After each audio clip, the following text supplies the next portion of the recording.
नमस्कार मित्रांनो. गोष्ट आवडली तर नक्की शेअर करा आणि चॅनलवर नवीन आला असाल तर आपल्या यूट्यूब चॅनल प्रो कॅपिटल मोटिवेशनलला सबस्क्राईब करायला अजिबात विसरू नका.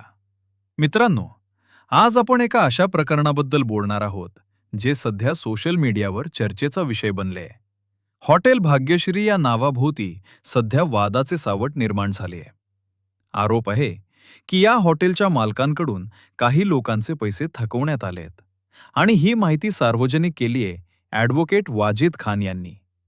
सोशल मीडियावर एक व्हिडिओ शेअर करून त्यांनी या प्रकरणाची माहिती लोकांसमोर मांडली.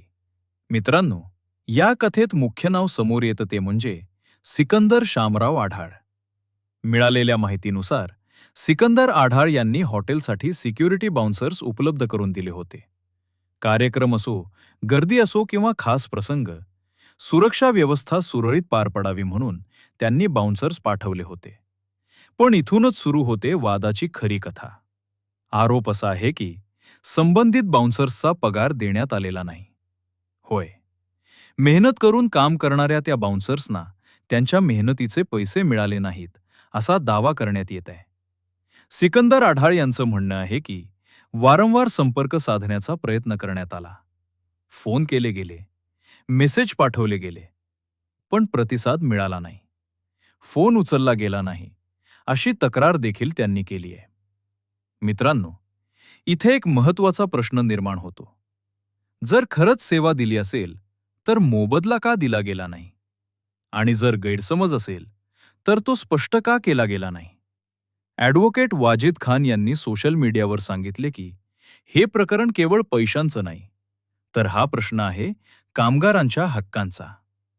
जे लोक दिवसरात्र उभे राहून सुरक्षा देतात, त्यांच्या घामाची किंमत जर थकवली गेली, तर तो अन्याय नाही का?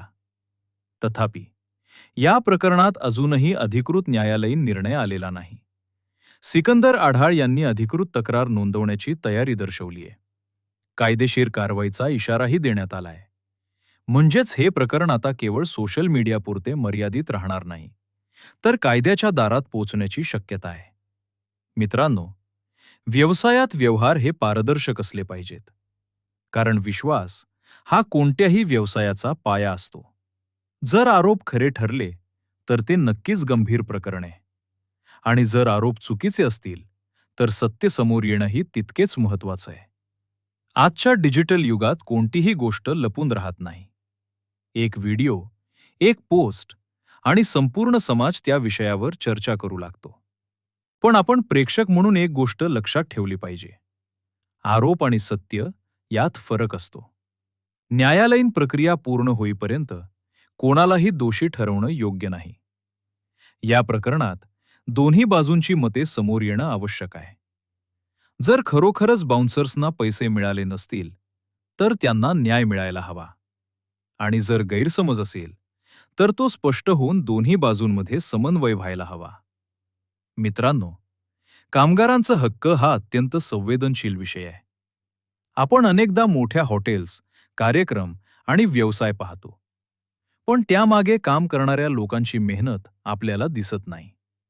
सिक्युरिटी बाउन्सर्स, वेटर्स, क्लीनर्स हे सगळे लोक त्या व्यवसायाचं खरे आधारस्तंभ असतात. त्यांचा मोबदला वेळेवर देणं ही केवळ जबाबदारी नाही, तर ती नैतिक कर्तव्य आहे. सध्या हे प्रकरण चर्चेत असले तरी अधिकृत चौकशी आणि पुरावे समोर आल्यानंतरच संपूर्ण चित्र स्पष्ट होईल. मित्रांनो, या घटनेतून आपल्याला एक शिकवण मिळते. कोणताही व्यवहार लेखी असावा, करारपत्र असावे, पेमेंटची स्पष्ट अट असावी, जेणेकरून भविष्यात अशा वादांना तोंड द्यावे लागू नये. सिकंदर आढाळ यांनी कायदेशीर मार्ग स्वीकारण्याची तयारी दर्शवली आहे. म्हणजेच ते न्याय मिळवण्यासाठी कायद्याचा आधार घेणार आहेत. आता पुढे काय होणार? तक्रार दाखल होईल का? मालकांकडून अधिकृत प्रतिक्रिया येईल का? हे सर्व प्रश्न सध्या अनुत्तरित आहेत. पण एक गोष्ट निश्चित आहे, सत्य लवकरच समोर येईल. मित्रांनो, आपण कोणत्याही बातमीकडे संतुलित नजरेनं पाहिले पाहिजे.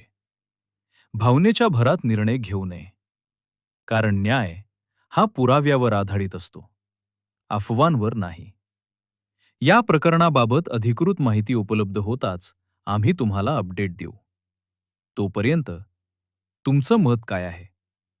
कामगारांचं हक्क आणि व्यावसायिक जबाबदारी याबद्दल तुमचे विचार काय आहेत? कमेंटमध्ये नक्की लिहा. जर व्हिडिओ माहितीपूर्ण वाटला असेल तर लाईक करा, चॅनलला सबस्क्राईब करा आणि अशाच सत्य आणि जबाबदार बातम्यांसाठी आमच्यासोबत राहा.